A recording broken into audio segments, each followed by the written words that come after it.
بسم الله الرحمن الرحيم.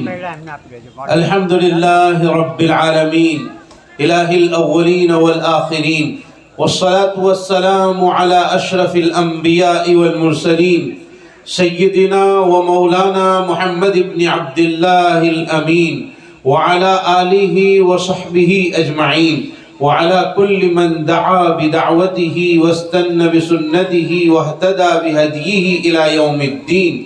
أما بعد، فقد قال الله تبارك وتعالى في شأن حبيبه: إن الله وملائكته يصلون على النبي يا أيها الذين آمنوا صلوا عليه وسلموا تسليما.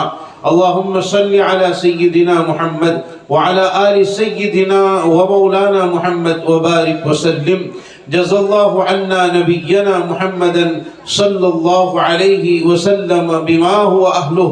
اللهم صل على سيدنا محمد في أول وأوسط وآخر كلامنا. بزرگان محترم، برادران اسلام، پردہ نشین خواتین اسلام، بہت دیر سے بہت اچھا پروگرام طلبہ عزیز کے مختلف عناوین کی شکل میں آپ حضرات کے سامنے پیش کیا جا رہا تھا.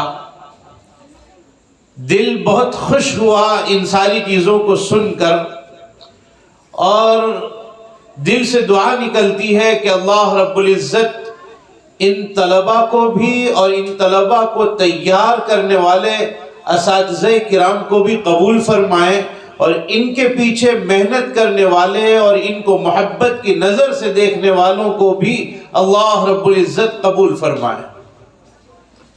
میں آج اپنے مزاج سے ہٹ کر، میرا مزاج نہیں ہے کہ میں تقریر میں کوئی لطیفہ سناؤں، گاہے بگاہے کبھی کسی موقع پر شاید کوئی لطیفہ سنا دیتا ہوں.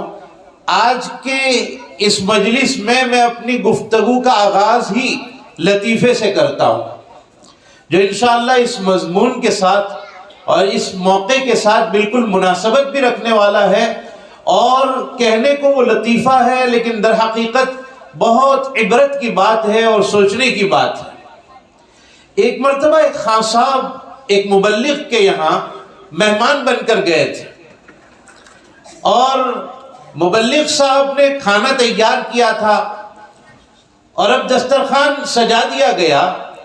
دونوں حضرات بیٹھ گئے دسترخوان پر، اور ایک طرف میزبان یعنی مبلغ تبلیغ والے آدمی بیٹھ گئے، دوسری طرف مہمان یعنی خان صاحب بیٹھ گئے، اور مبلغ صاحب نے کہا چلو بسم اللہ پڑھ کر کھانا شروع کرو. وہ خان صاحب یہ سمجھے کہ شاید ان کے یہاں کھانا کم ہے، اسی لیے یہ کہہ رہے ہیں کہ بسم اللہ پڑھ کر شروع کرو، تاکہ برکت ہو، کھانا زیادہ ہو جائے اور کھانا کم نہ ہو، پریشانی نہ ہو. اتفاق یہ ہوا کہ کھانا ختم ہو گیا، اور ابھی دونوں کھا رہے تھے. دونوں کا کھانا مکمل ہوا نہیں تھا، پیٹ بھرا نہیں تھا، شکم سیر ہوئے نہیں تھے، اور کھانا ختم ہو گیا. تو خان صاحب نے دل ہی دل میں سوچا کہ بندہ سچ کہہ رہا تھا کہ بسم اللہ پڑھ کر شروع کرو. ان کے یہاں کھانا کم تھا، اسی لیے یہ بسم اللہ بلوا رہا تھا. پھر وقت ہو گیا، دونوں اپنے اپنے مکان پر چلے گئے اور دونوں جدا ہو گئے. ایک مدت کے بعد یہ مبلغ صاحب خان صاحب کے یہاں پہنچے، اور پہلے سے خبر کر دی تھی کہ ہم آپ کے یہاں آنے والے ہیں. تو خان صاحب نے اچھے خاصے کھانے کا انتظام کیا، اہتمام کیا، دسترخوان بچھا دیا گیا. اور دسترخوان جب بچھا تو خان صاحب نے بہت زیادہ مقدار میں کھانا لا کر رکھ دیا. مبلغ صاحب نے اپنی عادت کے مطابق کہا خان صاحب کھانا شروع کر دے. کہاں شروع کرو؟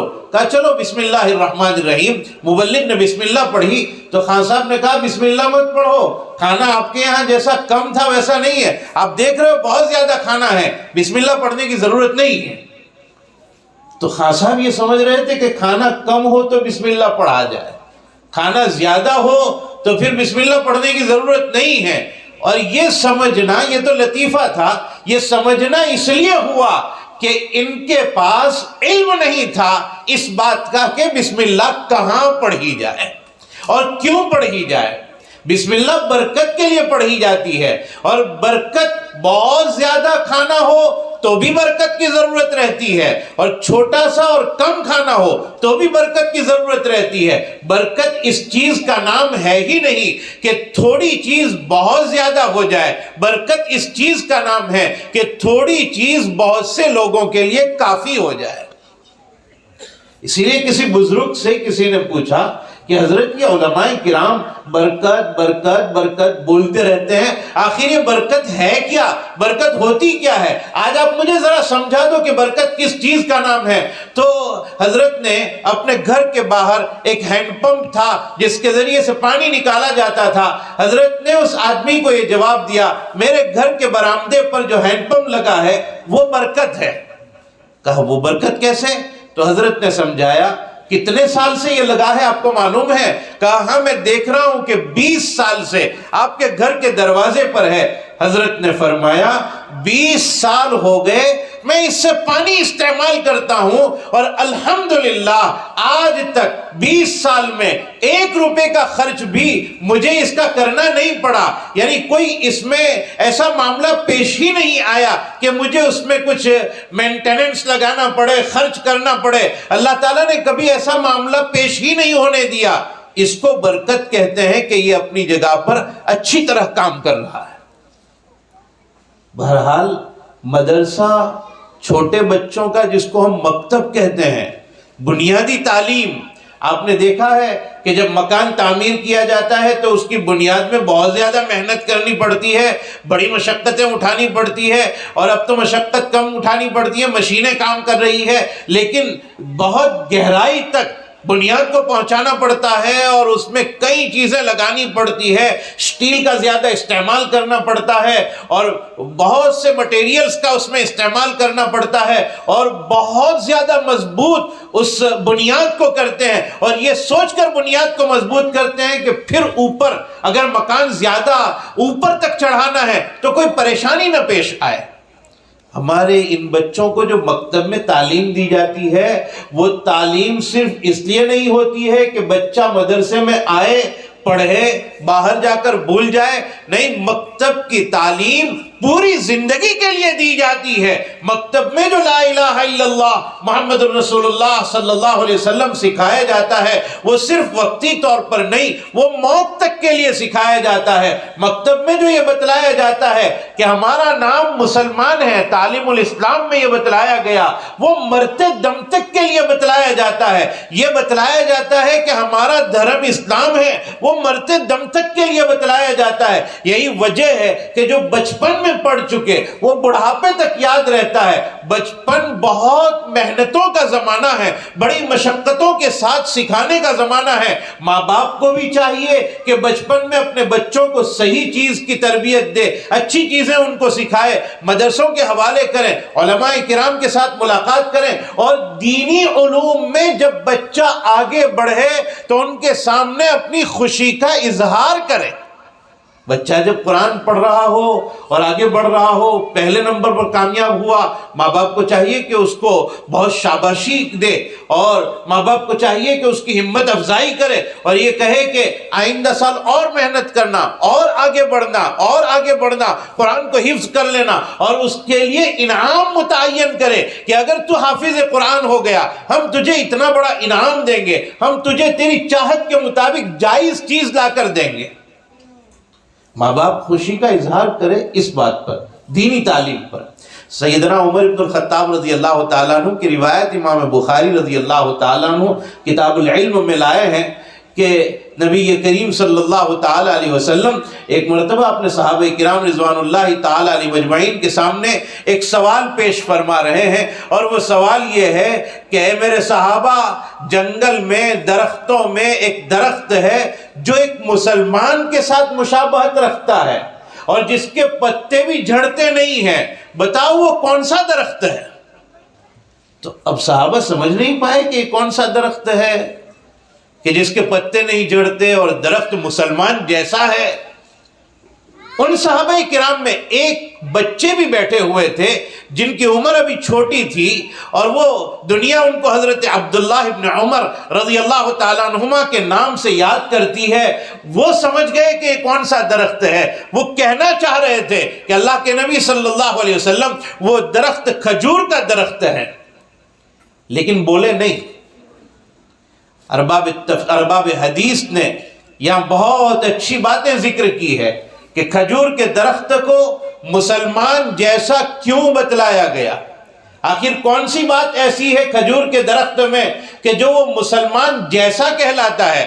ارباب تفسیر نے اور ارباب حدیث نے جو باتیں یہاں ذکر کی ہے ان میں ایک بات تو یہ ہے کہ کھجور کا درخت 12 ماسی فائدہ پہنچاتا ہے، یعنی سال بھر فائدہ پہنچاتا ہے۔ سال بھر فائدہ پہنچانے والا ہونے کی وجہ سے وہ مسلمان جیسا ہے۔ ایک مسلمان بھی کسی کو نقصان نہیں، ہمیشہ فائدہ پہنچانے ہی کی بات کرتا ہے۔ اور کھجور کا درخت اتنا مفید ہوتا ہے اور اتنا فائدہ پہنچانے والا کہ اگر کسی درخت کو جڑ سے نکال دیا جائے تو پھر وہ دوسری جگہ لگانے سے کام نہیں کرے گا، لیکن کھجور کے درخت کو اگر نکال دیا جائے اور دوسری جگہ دوبارہ زمین میں اس کو گاڑ دیا جائے پھر وہ اپنا پھل دینا شروع کرے گا۔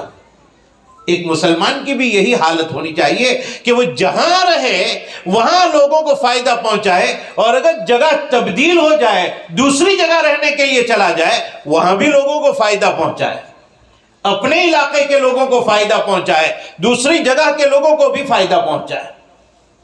اور پھر تیسری بات علماء حدیث نے یہ بیان کی ہے کہ کھجور کا درخت زمین کے اندر اپنی جڑیں رکھتا ہے، اور یہ جڑیں نیچے اترتی رہتی ہے، پانی کی طلب میں نیچے اترتی ہے، پانی کو تلاش کرتے کرتے یہ جڑیں نیچے اترتی ہے۔ آپ نے دیکھا ہے دوسرے درخت جب جڑیں پھیلتی ہے ان کی تو کبھی دیوار میں شگاف پیدا کر دیتی ہے، کبھی روڈ کو پھاڑ دیتی ہے، راستے کو نقصان پہنچاتی ہے۔ کھجور کے درخت کی جڑیں زمین میں جتنی اندر تک پہنچ جائے وہ نہ کسی مکان کو نقصان پہنچاتی ہے نہ کسی راستے کو نقصان پہنچاتی ہے۔ ایک مسلمان کی بھی حالت یہی ہونی چاہیے کہ وہ اپنی چیز کے تلاش کرنے میں، اپنی ضرورت کو تلاش کرنے میں کسی دوسرے کو نقصان میں نہ ڈال دے، اپنا کام کرتا رہے، کسی دوسرے کو نقصان میں نہ ڈالے۔ اور ایک بات کھجور کے درخت میں یہ بھی ہے کہ اس کی جڑیں زمین کے اندر ہوتی ہے اور اس کا اوپر کا حصہ آسمانوں سے بات کرتا ہے۔ ایک مسلمان کا ایمان بھی اس کے دل میں ایمان کی جڑیں لگی ہوئی ہوتی ہے اور اس کا عمل آسمانوں پر پہنچتا ہے۔ اس اعتبار سے بھی کھجور کے درخت میں اور مسلمان میں مشابہت ہے۔ بہرحال حضور صلی اللہ علیہ وسلم نے پوچھا تھا کہ وہ درخت کون سا ہے جس کے پتے زمین پر نہیں گرتے ہیں؟ اور بھی بہت سی باتیں ہیں، میں بہت مختصر ذکر کر کے اپنی بات کو آگے بڑھاتا ہوں کہ حضور صلی اللہ علیہ وسلم نے پوچھا کہ وہ درخت کون سا جو پتے جس کے جھڑتے نہیں اور جو مسلمان جیسا ہے؟ صحابہ بتلا نہیں پائے، اور ایک چھوٹے صحابی کے ذہن میں بات آئی کہ وہ کھجور کا درخت ہے، لیکن انہوں نے بتلایا نہیں۔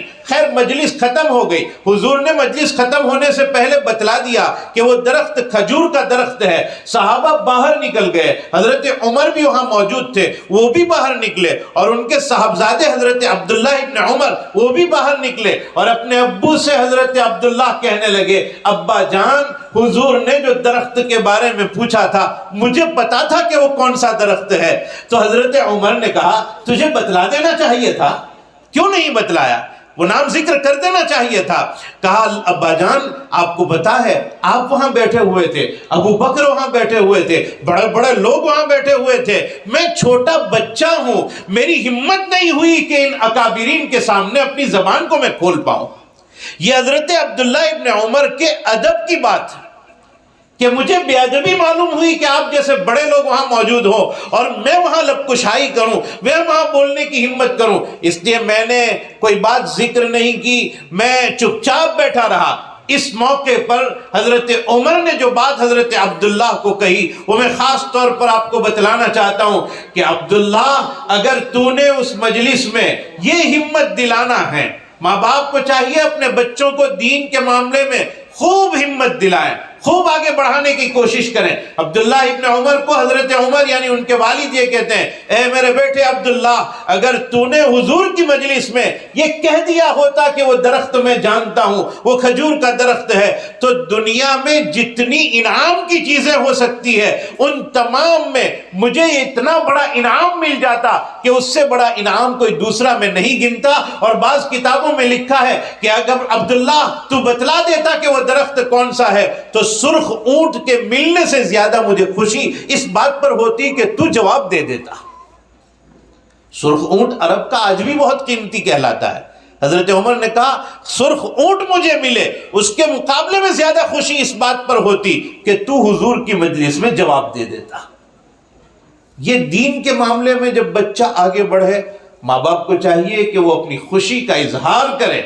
ایسا نہیں کہ اگر اسکول میں کسی معاملے میں بچہ آگے بڑھ گیا اور ماں باپ خوشی منا رہے ہیں اور اس کو شاباشی دے رہے ہیں، دینا چاہیے، لیکن زیادہ شاباشی دین کے معاملے میں، دنیاوی علوم میں وہ آپ کو پہچان نہیں پائے گا کہ یہ میرا باپ ہے، وہ نہیں پہچان پائے گا کہ فلاں میری ماں ہے، وہ نہیں پہچان پائے گا کہ باپ کے سامنے کیسے بات کی جائے، وہ نہیں پہچان پائے گا کہ ماں کا احترام کیا ہوتا ہے۔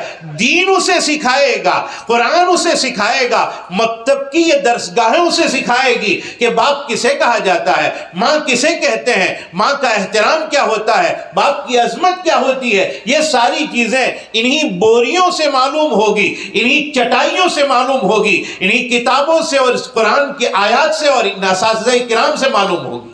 اس لیے میرے بھائیو اس کی قدر کرو۔ ہم نے دیکھا ہے بہت سی جگہوں پر کہ بچہ جب اسکول جاتا ہے مائیں اس کو سجا سنوار کر اسکول بھیجتی ہے، اور مدرسے میں جا رہا ہے تو وہی نیند سے اٹھا ہوا اور آنکھیں ملتا ہوا اور وہی پھٹا ہوا کوئی جزدان لیے ہوئے اور ایسے جا رہا ہے، پتہ نہیں کہاں جا رہا ہے۔ ارے میری ماں، او میری بہن، او میری بچیاں، تم اپنے بچوں کو وہاں بھیج رہی ہو کہ جن کے چلنے کے موقع پر فرشتے ان کے لیے پر بچھا رہے ہیں، تم انہیں میلے پرانے کپڑوں میں بھیج رہی ہو۔ آپ وہاں بھیج رہی ہو جہاں ان کو یہ سکھایا جائے گا کہ ماں کا احترام کرو۔ آپ وہاں بھیج رہی ہو جہاں جاتے ہوئے سمندر کی مچھلیاں ان کے لیے دعائیں کر رہی ہے، بلوں میں رہنے والی چیونٹیاں ان کے لیے دعائیں کر رہی ہے، اور آپ انہیں پھٹے پرانے کپڑوں میں بھیج رہی ہیں اور اسکول بہترین لباس کے ساتھ بھیجا جا رہا ہے۔ نہیں میری ماں اور میری بہن، اگر آپ نے اور ہم نے پرانے اور بوسیدہ کپڑوں میں مدرسوں میں بھیجا تو گویا ہم اپنی باڈی لینگویج میں یہ کہہ رہے ہیں کہ مدرسے کی اہمیت ہماری نظروں میں نہیں ہے۔ آج کتنا اچھا پروگرام یہاں پیش کیا گیا۔ آپ نے، میں ہر جگہ جہاں بھی آج تک جلسے جلوس میں جاتا ہوں مکتب کے، وہاں ایک بات کا خاص طور پر کئی جگہوں پر اعلان کر چکا ہوں، آج بھی سوچ کر آیا تھا، لیکن مولانا محمد صاحب کے اعلانات نے میرے اس اعلان کو سائٹ پہ رکھ دیا۔ میں جہاں کہیں جاتا ہوں وہاں یہ اعلانات سنتا ہوں کہ بھئی فلاں طالب علم نے یہ معاملہ پیش کیا، یہ مقالہ پیش کیا، مکالمہ پیش کیا، تقریر پیش کی، اور اس کو فلاں کی طرف سے اتنا پیسہ، فلاں کی طرف سے اتنا انعام، فلاں کی طرف سے اتنا انعام، اور یہ سب ہوتا ہے۔ علماء کرام کو کوئی انعام نہیں دیتا، تو ہر جگہ کہتا ہوں کہ ان بچوں نے جو آ کر آپ کے سامنے پروگرام پیش کیا ہے وہ ان بچوں کا کمال نہیں ہے، کمال تو ان علماء کا ہے کہ جنہوں نے کئی راتوں تک محنت کر کے آپ کے بچوں کو اس قابل بنایا کہ وہ 5 منٹ کھڑا ہو کر مائک کے سامنے بول سکے۔ یہ بچوں کا کمال نہیں۔ آپ نے بڑے بڑے لیکچررز کو دیکھا ہوگا کہ جن کے سامنے ایک ٹیبل رکھا ہے اور اس کے اوپر کاغذ رکھا رہتا ہے، مائک سامنے ہوتا ہے اور وہ بار بار کاغذ میں دیکھ کے آگے بات کرتا ہے، بولتا ہے۔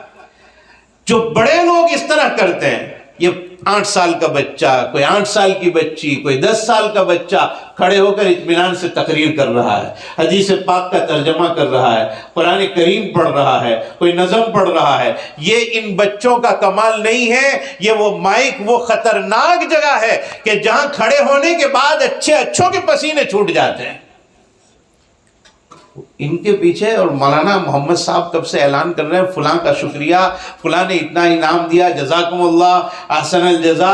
میں یہ کہتا ہوں کہ یہ شکریہ مدرسے کی دیوار سے اور مدرسے میں پڑھانے والوں کی زبان سے آپ لوگوں کا نہیں، ہم سب کو مل کر ان کا شکریہ ادا کرنا چاہیے کہ آپ وہ کام کر رہے ہیں کہ اگر یہ بچے یاد رکھیں اور یہ بچے آگے اور تعلیم حاصل کریں تو یہی بچے جو آپ نے ان کو پڑھایا ہے کل ہم جب انتقال کر جائیں گے تو یہی پڑھا ہوا یہ پڑھ کر ہمیں ایصال ثواب کریں گے۔ اسی تعلیم کے ذریعے سے یہ ہمارے لیے نماز جنازہ پڑھیں گے، اسی تعلیم کے ذریعے سے یہ ہمارے دین کا آگے معاملہ آسان کرنے والے ہیں۔ تم بہت اچھا کام کر رہے ہو، اس لیے شکریہ ان علماء کو نہیں، ہمیں سب کو مل کر ان کا شکریہ ادا کرنا چاہیے۔ اور شیخ سعدی کی زبان میں یہ کہنا چاہیے کہ منت منہ کے خدمت سلطان ہمی کنی، منت منہ کے خدمت سلطان ہمی کنی، منت شناس ازو کہ در خدمت بداشتت۔ کوئی آدمی اگر بادشاہ کا خادم ہو اور وہ یہ کہے کہ میں بادشاہ کا خادم ہوں، میرا بادشاہ پر بڑا احسان ہے، تو لوگ اسے بیوقوف کہیں گے کہ بادشاہ کو تو تیرے علاوہ دوسرا آدمی بھی مل سکتا تھا، تو بادشاہ کا شکریہ ادا کر کہ آپ کا احسان کہ آپ نے مجھے خدمت میں رکھا۔ ہم ان علماء کرام کو یہ کہیں کہ آپ ہمارا شکریہ مت ادا کرو، آپ کا احسان ہمارے اوپر ہے کہ آپ نے ہمارے بچوں کو قرآن پڑھنا سکھایا۔ دنیا کی تمام چیزیں، ساری دنیا کی تمام چیزیں اگر ایک پلڑے میں رکھ دی جائے اور ایک پلڑے میں میرے بچے کی توتلی زبان سے جو بسم اللہ الرحمن الرحیم ان علماء نے سکھایا ہے اگر ایک پلڑے میں رکھا جائے، رب کعبہ کی قسم یہ بسم اللہ کا وزن بڑھ جائے گا اور ساری دنیا مل کر اس بسم اللہ کی قیمت نہیں چکا سکے گی۔ یہ کوئی معمولی چیز نہیں ہے، بہت بڑی چیز ہے۔ اور قدر علم کی ہوتی ہے میرے بھائیوں، جہالت کی کوئی قدر نہیں۔ علم اللہ تعالیٰ کی طرف سے دیا ہوا بہت بڑا انعام ہے، جہالت اندھیرا ہے۔ آپ نے کئی مرتبہ یہ اعلانات سنے ہیں کہ فلاں صاحب تشریف لائے ہیں، بہت بڑے عالم ہیں، بہت بڑے مفتی ہیں، بہت بڑے قاری ہیں اور بہت جید الاستعداد آدمی ہیں، اور فلاں جگہ شیخ الحدیث ہیں اور بخاری شریف پڑھاتے ہیں، حدیث کی کتابیں پڑھاتے ہیں۔ کیا کبھی آپ نے یہ اعلان سنا کہ فلاں صاحب بہت زبردست جاہل آدمی ہیں؟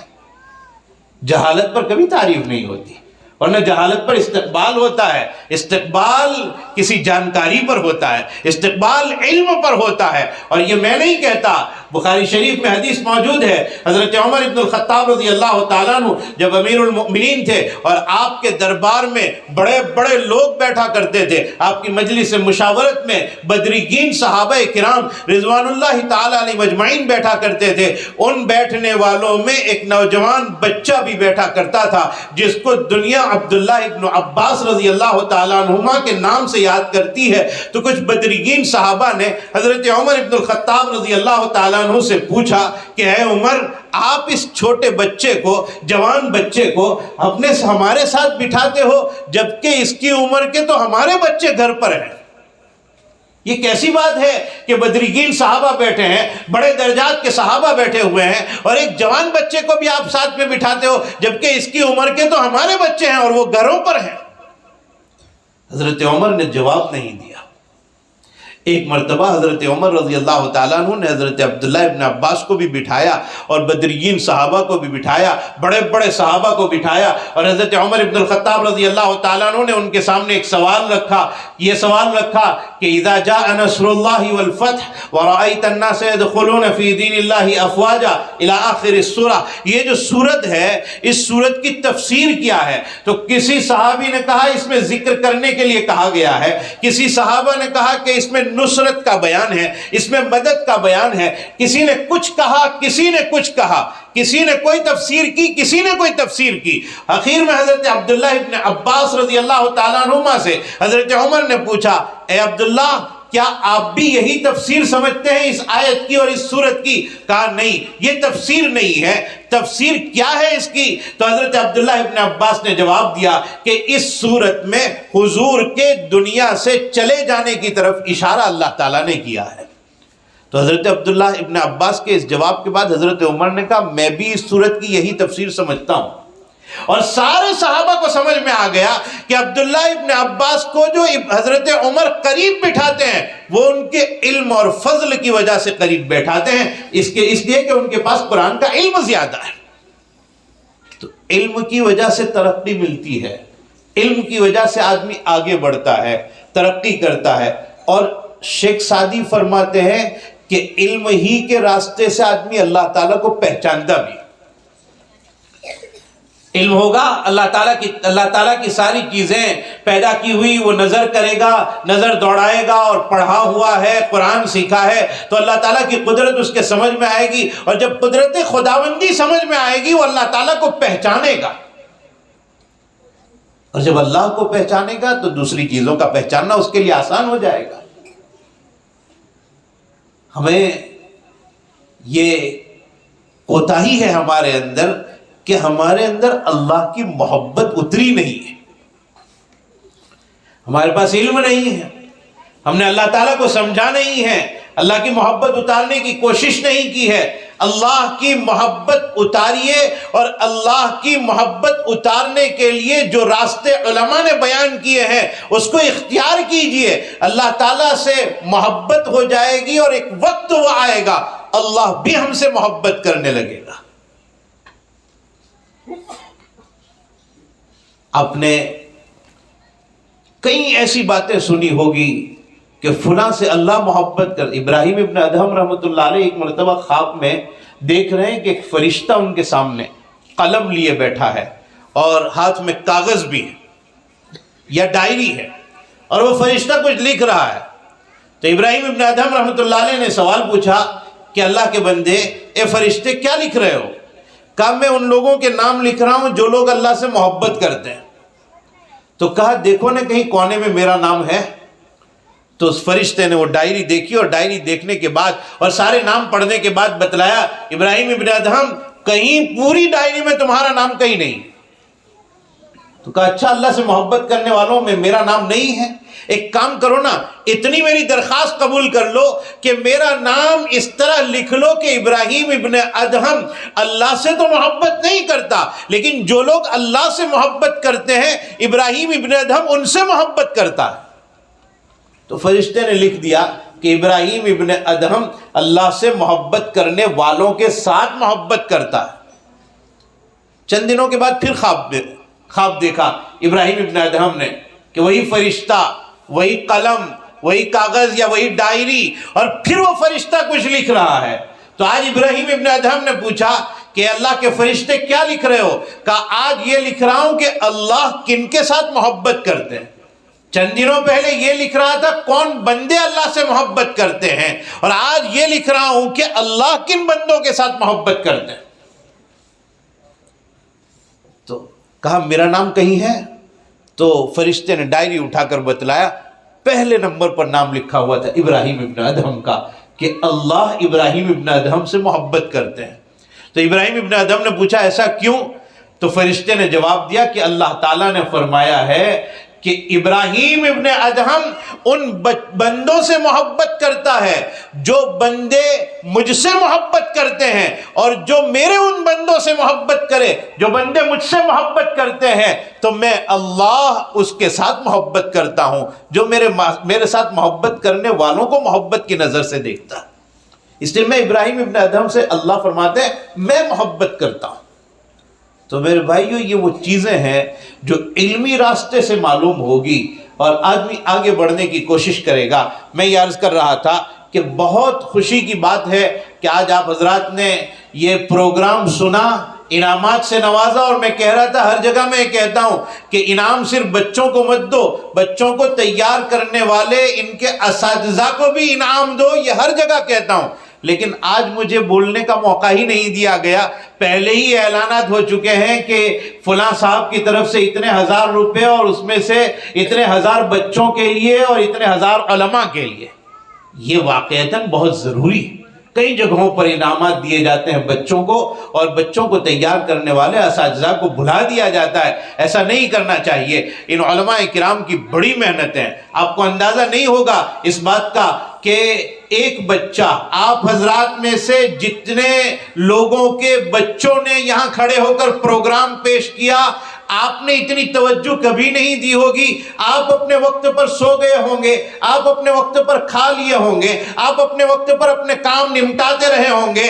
یہ علماء جو ان بچوں کو تیار کرتے ہیں، ان کی رات کی نیند حرام ہو جاتی ہے کہ کہیں ایسا نہ ہو کہ بچہ اسٹیج پر آ کر بھول جائے۔ وہ بیچارے دعا کرتے رہتے ہیں، بلاتے رہتے ہیں، سنتے رہتے ہیں، تیاری کرواتے ہیں، یہاں یہ غلطی ہے، اس کو سدھار لو، اس کو اس طرح بولنا ہے، اس طرح کھڑے رہنا ہے، آخر میں جب پروگرام ختم ہو تو اس طرح بولنا ہے۔ ایک ایک چیز کے اوپر وہ دھیان دیتے ہیں، تب جا کر کوئی بچہ اس قابل بنتا ہے کہ وہ 2 منٹ 5 منٹ آپ کے سامنے آ کر تیار ہو کر پیش ہو اور اپنے آپ کو پیش کر کے بیان کرے، تقریر کرے، قرات پیش کرے، نظم پیش کرے۔ آپ نے نہیں دیکھا کہ میں اور آپ جب کسی دسترخوان پر بیٹھتے ہیں اور ایک روٹی تیار ہو کر آتی ہے تو روٹی صرف ایسے ہی تیار ہو کر نہیں آ جاتی ہے، جب روٹی تیار ہوتی ہے اس سے پہلے کتنی محنتیں ہو چکی ہوتی ہے، زمین میں دانہ دبایا گیا اور اس کے اوپر پھر وہ خاص چیزیں پھرائی گئی زمین کے اوپر، اور پھر بارش ہوئی اور وہ پودے نکلے، اور ان ہریالی میں پھر پودے کو جب خشک ہونے دیا گیا، اسے کاٹا گیا، اس کے چھلکوں کو الگ کیا گیا اور اس کا پھر دانہ نکال کر اس کو پیسا گیا، تیار کیا گیا، اور اس کا آٹا تیار ہوا، گھر پہ لایا گیا، عورتوں نے اس کو گوندا اور اس کو ایک خاص انداز کی روٹی تیار کی اور اس کو آگ کے اوپر تپایا۔ ان سارے مراحل کے بعد ایک روٹی کی ٹکیا تیار ہو کے ہمارے سامنے آتی ہے۔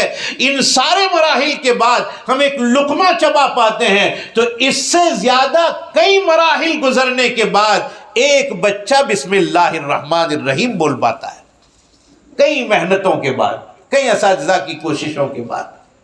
اس لیے میرے بھائیو، یہ خوش قسمتی کی بات ہے، گاؤں گاؤں، قریہ قریہ، شہر شہر علماء کرام موجود ہے۔ آپ کے گاؤں میں علماء کی اتنی بڑی کھیپ بیٹھی ہوئی ہے، اور یہ مجھے ایسا لگتا ہے یہاں کے ماحول کو دیکھ کر کہ علماء اور عوام میں خاص قسم کا ارتباط ہے، تعلق ہے، ربط ہے، کہ جس کی وجہ سے علماء اور عوام جڑے ہوئے ہیں، اور واقعتاً جڑے ہوئے رہنا چاہیے۔ ہر معاملے میں ان علماء کرام سے مشورہ کرنا چاہیے کہ ہم یہ کام کرنا چاہتے ہیں، اس کو کیسے کیا جائے، مسجد کا نظام کیسے سدھارا جائے، مدرسے کا نظام واقعتاً جو سمجھتے ہیں، جن کے پاس علم ہے، وہ سدھار پائیں گے۔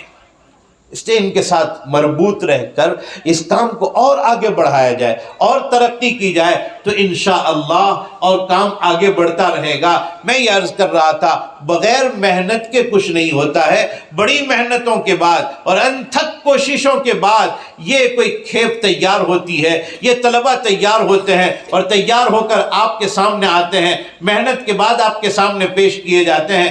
اللہ رب العزت نظر بد سے بچائے اور اس کو خوب ترقی عطا فرمائے۔ ہمارے بچوں کو بچپن سے اسلام جو ہے نا وہ بہت سنجیدہ مذہب ہے۔ پیدا ہونے والے بچے کے ایک کان میں اذان اور ایک کان میں اقامت اس لیے کہلوائی گئی کہ پیدا ہونے کے فوراً بعد اسے پتہ چل جائے کہ بڑی ذات اللہ کی ذات ہے، بڑی ذات اللہ کی ذات ہے، اللہ سے بڑا کوئی نہیں۔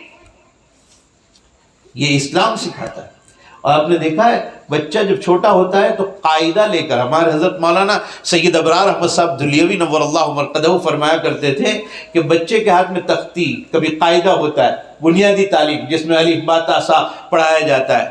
قاعدہ مختلف قسم کے قاعدے ہوتے ہیں، ہر دور میں اس کو لکھنے والے لکھ رہے ہیں اور اچھے سے اچھا کام کر رہے ہیں، لیکن نام اس کا وہی ہے۔ ماں باپ اس کو یہی کہتے ہیں، قاعدہ لے مدرسہ جا۔ تو یہ اس کا نام کوئی اور بھی رکھ سکتے تھے، کیوں قاعدہ رکھا؟ ہمارے حضرت رحمت اللہ علیہ فرماتے تھے کہ قاعدے سے تعلیم شروع کر کے یہ بتلا دیا گیا کہ اسلامی تعلیم باقاعدگی کے ساتھ ہوتی ہے، بے قاعدگی کے ساتھ نہیں ہوتی ہے۔ اس کا پہلا نمبر ہی قاعدے کا ہے، قاعدے والی تعلیم، بے قاعدے کی تعلیم نہیں ہے۔ یہ بنیاد ہے، قاعدے کی تعلیم ہے۔ تو بنیاد مضبوط ہونا بہت ضروری ہے۔ جب بنیاد کمزور ہوتی ہے تو پھر عمارت قائم نہیں ہو پاتی۔ اس لیے بھائی جب بچہ پیدا ہوا شریعت مطہرہ نے اس کے قوانین بیان کیے، اس کے ایک کان میں اذان کہی جائے، ایک کان میں اقامت کہی جائے، اس کا اچھا نام رکھا جائے، اور جب وہ بولنے لگے تو اس کو اللہ کا نام سکھایا جائے، اور وہ کچھ آگے بڑھے تو پھر اس کو قرآن سکھایا جائے، پھر جوان ہو جائے تو اس کے لیے اچھی لڑکی تلاش کر کے اس کا نکاح کروایا جائے۔ آپ کے سامنے کتنے بہترین مضامین پیش ہوئے، کبھی مکالمے کی شکل میں، کبھی کس شکل میں، کبھی یہ کہ وقت کا ضیاع ہو رہا ہے، وقت خواہ مخواہ ضائع ہو رہا ہے، برباد ہو رہا ہے موبائل کے پیچھے، لایعنی چیزوں کے پیچھے، اور آدمی کہاں کہاں کیا کیا کھپا رہا ہے۔ میرے بھائیوں، یہ سب چیزیں دنیا میں رہ جائے گی۔ آدمی پاگل ہو کر موبائل کے پیچھے گھوم رہا ہے، پاگل ہو جاتا ہے۔ میں نے کئی جگہوں پر ایک بات سنی، سال ہر سال سے میں کہتا چلا آ رہا ہوں کہ ایک مرتبہ ایک بوڑھے آدمی کو میں نے دیکھا جس کی داڑھی کا ایک بال سفید کالا نہیں تھا، ساری داڑھی سفید ہو چکی ہے، اور وہ موبائل کو سامنے لے کر پیر پھیلا کر ایک جگہ بیٹھا ہوا ہے اور کچھ سرچنگ کر رہا ہے، اس کے اوپر تلاش کر رہا ہے، کچھ کام کی چیز ہوگی، پتہ نہیں اللہ عالم کیا دیکھ رہا تھا، کیا کر رہا تھا۔ بڑھاپے کا عالم کہ جس عالم میں اللہ اس کے اٹھے ہوئے ہاتھوں کی ایسی لاج رکھتا ہے کہ اس کی دعا بھی ضائع نہیں ہونے دیتا، اور وہ موبائل میں کھیل رہا تھا۔ میں وہاں سے گزرا اور پھر جہاں مجھے کام تھا وہ نمٹایا، اور تقریباً 2-3 گھنٹے کے بعد دوبارہ میں وہاں واپس آیا تو وہ بڈھا اسی جگہ بیٹھا، اسی حالت میں اسی موبائل کو استعمال کر رہا تھا۔ افحسبتم انما خلقناکم عبثا، اللہ تعالیٰ ہم سے یہ فرماتے ہیں کہ کیا ہم نے تمہیں بیکار پیدا کر دیا ہے؟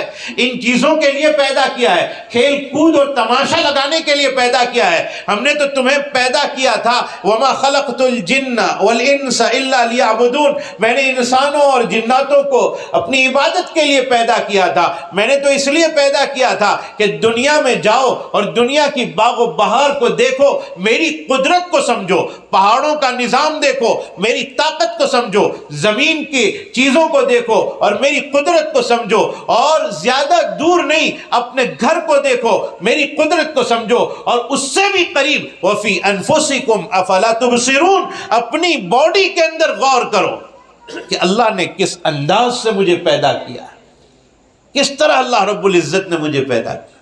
ہم تدبر کے لیے پیدا ہوئے ہیں، ہم عبادت کے لیے پیدا ہوئے ہیں، ہم قرآن کریم کو پڑھنے کے لیے اور اللہ کو پہچاننے کے لیے پیدا ہوئے ہیں، اللہ کی محبت اپنے دل میں اتارنے کے لیے پیدا ہوئے ہیں۔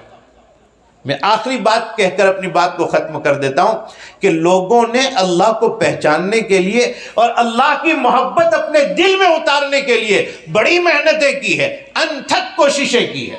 آپ نے ایک بزرگ کا نام سنا ہے، حضرت شبلی رحمۃ اللہ علیہ، بہت بڑے بزرگ، نیک آدمی، ولی آدمی، امامت کے مقام پر رہنے والے آدمی، ولایت کے میدان میں حضرت شبلی رحمۃ اللہ علیہ، یہ کسی جگہ کے گورنر تھے کسی زمانے میں، اور انہوں نے سوچا کہ بھائی اللہ کو تلاش کرنا ہے، محنت کرنا ہے، اللہ مل جائے اور اللہ کی محبت دل میں اتر جائے، تو تلاش کیا کہ کس کے پاس جائیں، کس نے اللہ کو پہچان لیا ہے، ہم ان کے پاس جائیں تاکہ ان کی صحبت میں رہ کر ہم بھی اللہ کو پہچان لیں۔ تو تلاش کیا، پتہ چلا جنید بغدادی رحمۃ اللہ علیہ بہت بڑے اللہ کے ولی ہیں، تو تلاش کر کے حضرت جنید بغدادی رحمۃ اللہ علیہ کے پاس پہنچے اور جنید بغدادی رحمۃ اللہ علیہ سے ملاقات کی اور کہا، اے جنید بغدادی، میں آپ کے پاس وہ باطینی کیفیت لینے کے لیے آیا ہوں، وہ چیز اور وہ نعمت لینے کے لیے آیا ہوں جو اللہ نے آپ کو قلب میں اپنے آپ کے دل میں اتار دی ہے، میں بھی وہ چیز آپ کے پاس لینے آیا ہوں۔ کہا وہ لینے آئے ہو تو پھر رہو، محنت کرو، مشقت اٹھاؤ، وہ چیز آپ کو بھی نصیب ہو جائے گی۔ تو اب وہاں رہنے لگے، اللہ اللہ کرنے لگے، اللہ کو یاد کرنے لگے، لیکن تھے کسی علاقے کے گورنر، اور جب آدمی گورنر ہوتا ہے تو دماغ بہت اوپر ہوتا ہے، اللہ والے پھر اس کی اصلاح کرتے ہیں، تربیت کرتے ہیں۔ جنید بغدادی رحمۃ اللہ علیہ نے فرمایا، شبلی فلاں علاقے میں چلے جاؤ، ایک چھوٹی سی دکان قائم کرو، اور دکان میں بیچنا کیا ہے وہ بھی جنید بغدادی متعین کر رہے ہیں، گندھک بیچو، گندھک جس کے اوپر آگ تیار کی جاتی ہے، جو بڑی بدبودار چیز ہوتی ہے، گندھک بیچا کرو۔ تو ایک تو بدبودار چیز بیچنا ہے، اور پھر دنیا میں سے کتنے لوگ گاہک بن کر آئیں گے اور کتنی مغزماری ہوں گے۔ جنید بغدادی رحمۃ اللہ علیہ نے کہا جاؤ دکان بسا لو، گندھک جمع کر لو اور گندھک بیچو، اور 1 سال تک گندھک بیچتے رہو۔ لوگوں نے اللہ تک پہنچنے کے لیے اپنے شیوخ کے بتلائے ہوئے طریقوں کے اوپر عمل کیا، دکان بنا لی، لیکن وہاں بیٹھنا ایک ایسے آدمی کے لیے جو اب تک گورنر تھا، اب تک کسی جگہ کا وہ حاکم تھا، اور اس کے ایک اشارے پر لوگ کھڑے ہو جاتے تھے، آج وہ ایک چھوٹی سی دکان میں گندھک اور بدبودار چیز بیچ رہا ہے، اور کوئی گاہک آ کر کچھ مغزماری کرتا ہے، کوئی کچھ مغزماری کرتا ہے۔ 1 سال گزارنے کے لیے وہ دن گن رہے ہیں کہ اتنے دن نکل گئے، اتنے ہفتے نکل گئے، اتنے مہینے نکل گئے، جہاں 1 سال ختم ہوا کہ وہ جنید بغدادی کے پاس آئے، علامہ شبلی رحمۃ اللہ علیہ، اور کہا اے میرے شیخ 1 سال پورا ہو گیا۔ کہا اچھا تو تم سال گن رہے تھے، اس کا مطلب یہ نکلا اللہ کی طرف تمہارا دھیان نہیں ہے، توجہ نہیں ہے، تمہاری توجہ دن گننے میں تھی کہ اتنے دن باقی ہے، اتنے دن گزر گئے، یہ 1 سال نہیں گنا جائے گا، جاؤ دوبارہ 1 سال لگاؤ، وہیں بیٹھو دوبارہ۔ تو پھر وہ بیٹھ گئے دکان پر، وہی بدبودار چیز کے بیچنے کے لیے، وہی گاہکوں کی مغزماری، اور اب سوچ لیا کہ اب دن نہیں گننا ہے، اب راتیں نہیں گننا ہے، اب جب میرا شیخ بلائے گا تب میں جاؤں گا، اور جب وہ کہیں گے کہ اس کو بند کرو تب میں بند کروں گا۔ دوبارہ 1 سال نکل گیا، اور اب یہ شیخ کی خدمت میں نہیں، شیخ وہاں پہنچے، کتنا وقت گزر گیا؟ کہا نہیں معلوم حضرت، میں نے گننا چھوڑ دیا ہے۔ کہا دوسرا سال ختم ہو چکا ہے، اب چلو آ جاؤ میرے پاس۔ اب سوچا حضرت شبلی نے کہ اب شاید مجھے ولایت مل جائے گی، اب میں آگے بڑھ جاؤں گا۔ جنید بغدادی نے ان کو باہر بلایا، اور ایک کشکول ہاتھ میں تھی۔ کشکول جنید بغدادی کے پاس تھی۔ کشکول کا مطلب آپ نے وہ کالے رنگ کا ایک پیالہ جو فقیر کے ہاتھ میں ہوتا ہے، اس کو اردو میں کشکول کہا جاتا ہے۔ کشکول ہاتھ میں دی، کہا شبلی جاؤ پورے علاقے میں گھومو صبح سے شام تک، اور بھیک مانگتے رہو۔ تو اب شبلی وہی پیالہ لے کر در در کی ٹھوکر کھا رہے ہیں، اور نوجوان آدمی تھے، لوگ تانا دیتے تھے کہ کیسا جوان ہے، بھیک مانگتا ہے، کوئی پیسہ بھی نہیں دیتا تھا۔ شام میں دوبارہ آ جاتے، دوسرے دن پھر نکلتے، 1 سال تک یہ کام کرتے رہے۔ 3 سال ہو گئے، پھر حضرت جنید بغدادی نے ان کو اپنے پاس بلایا، اور بلا کر کہا کہ تم گورنر تھے فلاں علاقے کے؟ کہا ہاں۔ تم نے بہت لوگوں کو ستایا ہوگا، بہت پریشان کیا ہوگا، اور بہت لوگوں کا خون چوسا ہوگا۔ کہا جی ہاں۔ کہا سب کی ایک لسٹ تیار کرو، کس کس کو تم نے ستایا ہے۔ 3 دن لگ گئے، رات دن محنت کرتے رہے، ایک ایک کو یاد کر کے لکھتے رہے، فلاں کو میں نے ستایا تھا، فلاں کو پریشان کیا تھا، فلاں کو گالی دی تھی، فلاں کو جھڑک دیا تھا، فلاں کو خام و خواہ میں نے سزا دی تھی۔ یہ سب یاد کر کے 3 دن تک، 3 دن 3 رات تک لکھتے رہے۔ ایک بڑی لسٹ تیار ہوئی، اور پھر جنید بغدادی رحمۃ اللہ علیہ کے سامنے پیش کی۔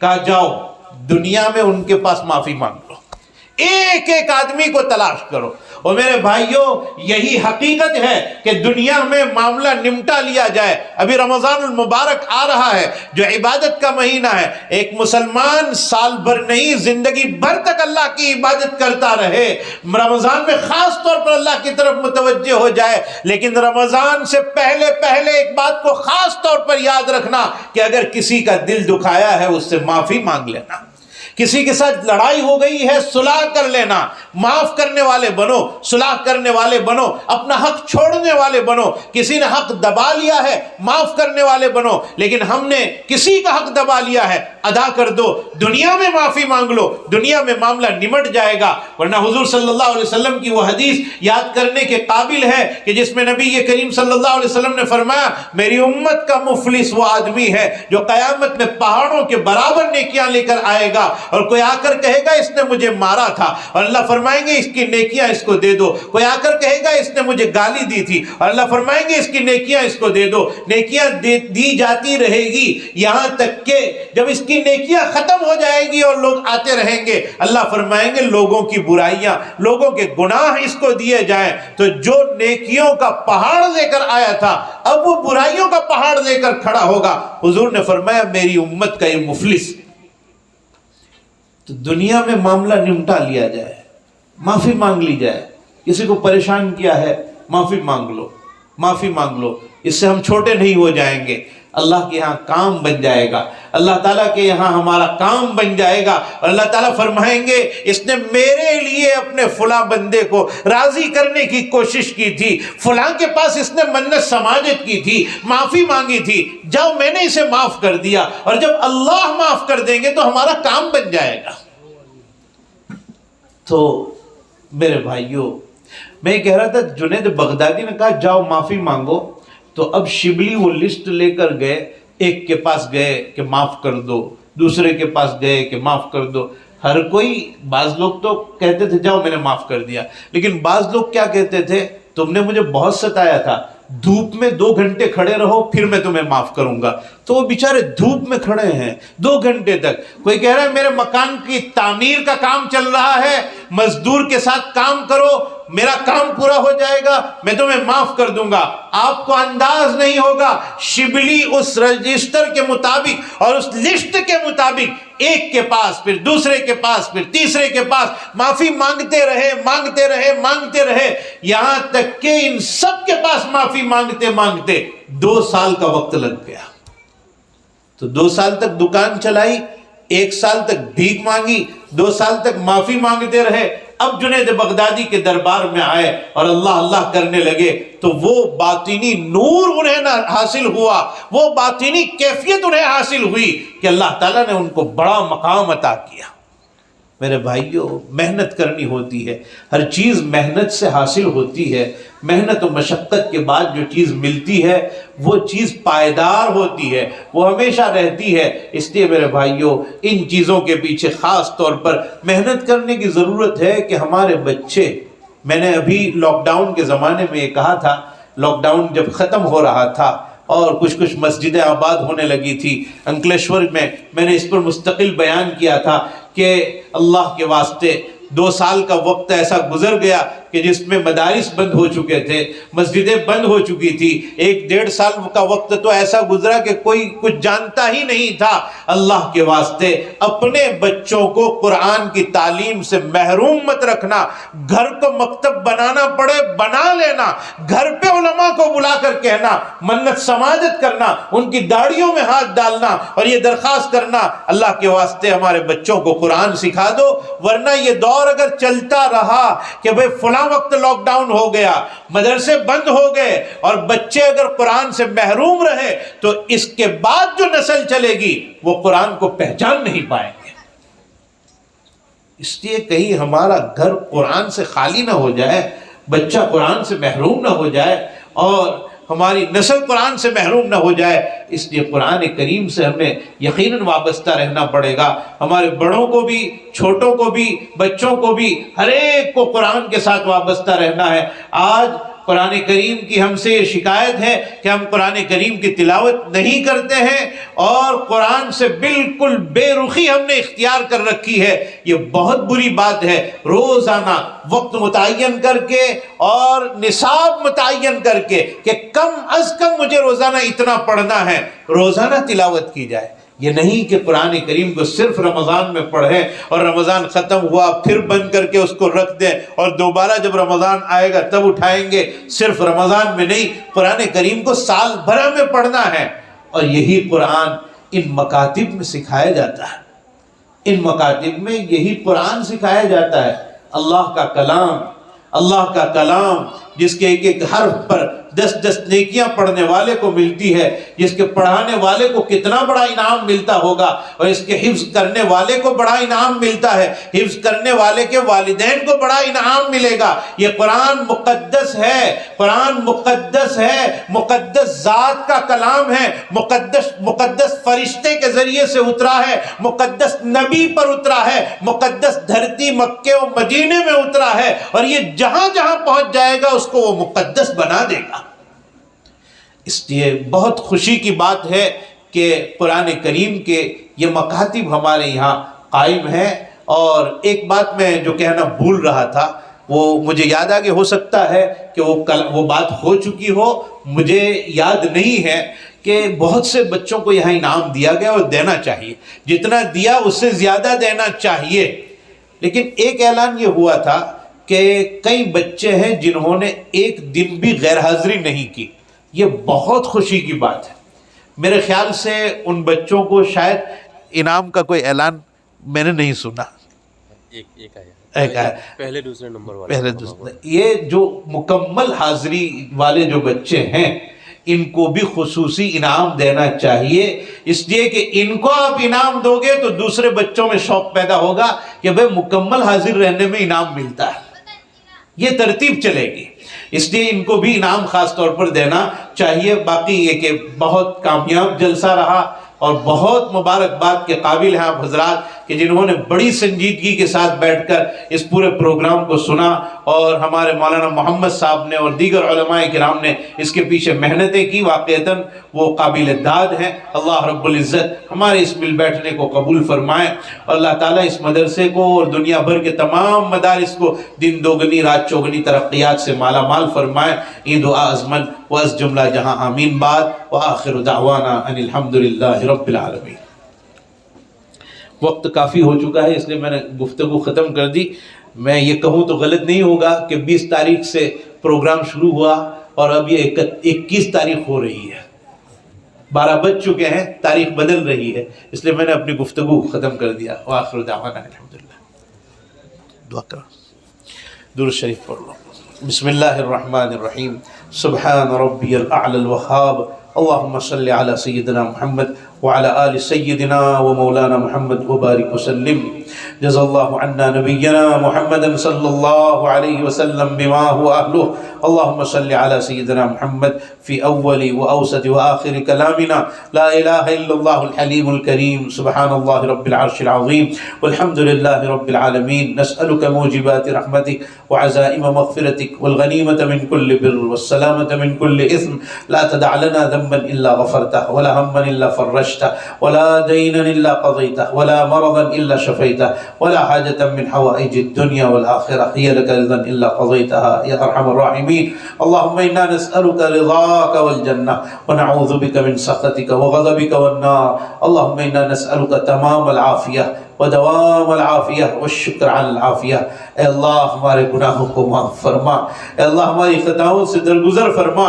مولا ہم گنہگار، خطاکار، قصوروار و مجرم ہیں، پاپی ہیں، اے اللہ بہت گناہ ہم نے کیے ہیں، مولا معاف فرما دیجئے، مولا معاف فرما دیجئے، مولا رحم فرما دیجئے، کرم فرما دیجئے، عافیت نصیب فرما دیجئے۔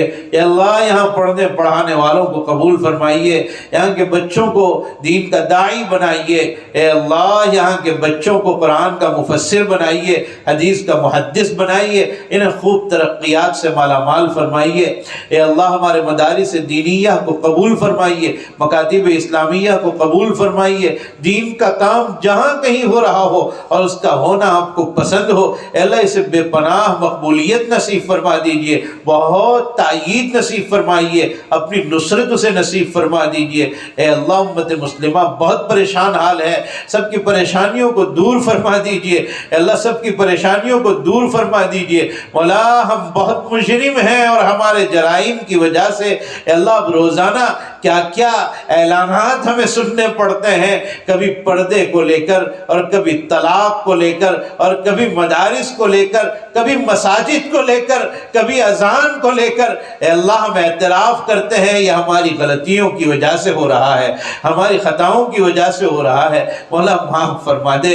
اے اللہ آپ کے دربار میں پیش کرنے کے لیے ہمارے پاس کچھ نہیں ہے، ایک سجدہ نہیں ہے جو آپ کے دربار میں پیش کیا جا سکے مولا، صرف ایک رشتہ ہے، ایک رشتہ ہے، ایک رشتہ ہے، جو رشتہ یہ کہ آپ کے آخری نبی کے ہم امتی ہیں۔ اس رشتے کی لاج رکھ لیجئے اور معاف فرما دیجئے، اس رشتے کی لاج رکھ لیجئے اور معاف فرما دیجئے، اس رشتے کی لاج رکھ لیجئے اور معاف فرما دیجئے۔ اے اللہ معاف فرما دیجئے، اے اللہ معاف فرما دیجئے۔ امت مسلمہ میں جتنے لوگ انتقال کر چکے ہیں سب کی قبروں کو نور سے منور فرما، یہاں بیٹھے ہوئے جتنے لوگ ہیں اللہ سب کے دلوں کی جائز تمنائیں پوری فرما، یہاں ہم میں سے جن کے ماں باپ یا کسی ایک کا انتقال ہو چکا ہو اللہ ان کی مغفرت فرما، ان کے درجات بلند فرما، ان کی قبروں کو نور سے منور فرما، اور اللہ ہم میں سے جن کے ماں باپ یا کوئی ایک زندہ ہے ہمیں ان کی قدر کرنے کی توفیق عطا فرما، خدمت کرنے کی توفیق عطا فرما،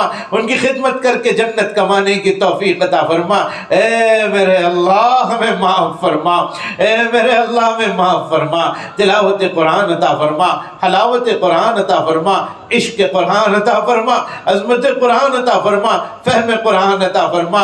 اے اللہ اولاد بڑی قیمتی چیز ہے، ہمیں اولاد کی قدر کرنے کی توفیق عطا فرما، ان کو دین سے وابستہ رکھنے کی توفیق عطا فرما۔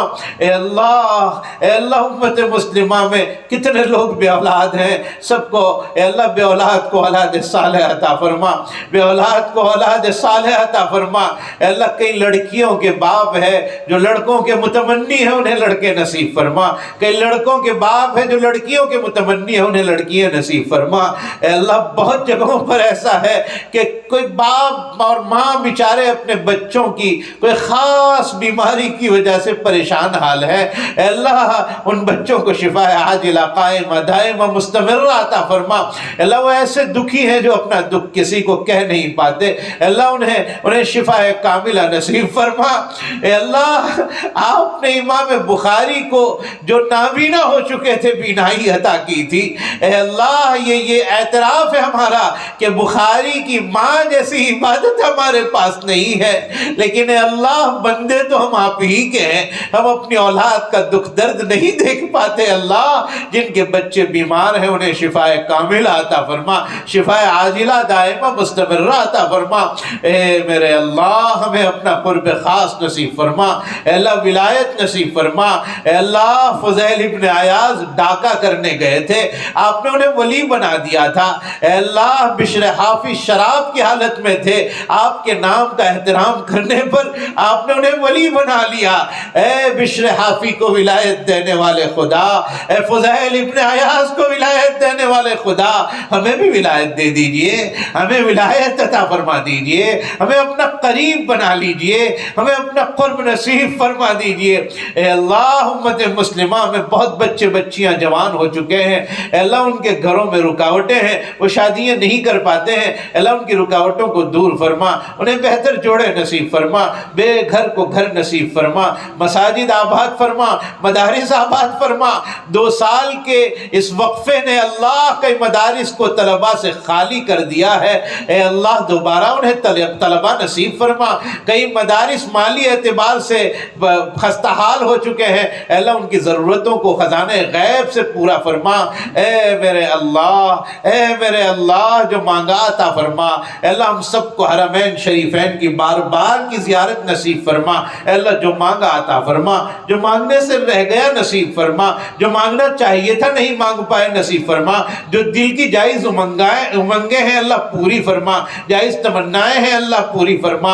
اے اللہ امت مسلمہ کے ہر فرد کی جائز جائز تمناؤں کو پورا فرما، جنہوں نے ہمیں دعا کے لیے کہا لکھا یا جو ہم سے توقع کرتے ہیں یا جن کے ہمارے اوپر حقوق ہیں، سب کی جائز تمناؤں کو پورا فرما۔ اے اللہ ہماری ان ٹوٹی پھوٹی دعاؤں کو محض اپنے فضل و کرم حبیب پاک صلی اللہ علیہ وسلم کے صدقے میں قبول فرما۔ جتنی چیزیں خیر کی حضور نے مانگی ہے صلی اللہ علیہ وسلم، ہم مانگتے ہیں نصیب فرما دیجئے، اور جن جن شرور و فتن سے نبی اکرم صلی اللہ علیہ وسلم نے پناہ چاہی ہے، ہم پناہ چاہتے ہیں، حفاظت فرما لیجئے۔ ان اللہ وملائکتہ یصلون علی النبی یا ایھا الذین آمنوا صلوا علیہ وسلموا تسلیما۔ اللہم صل علی سیدنا محمد وعلی آل سیدنا ومولانا محمد وبارک وسلم۔ جزا اللہ عنا نبینا محمد صلی اللہ علیہ وسلم بما هو اہلہ۔ اللہم صل علی سیدنا محمد فی اول و اوسط و آخر کلامنا۔ سبحان ربک رب العزة عما یصفون وسلام علی المرسلین والحمد للہ رب العالمین۔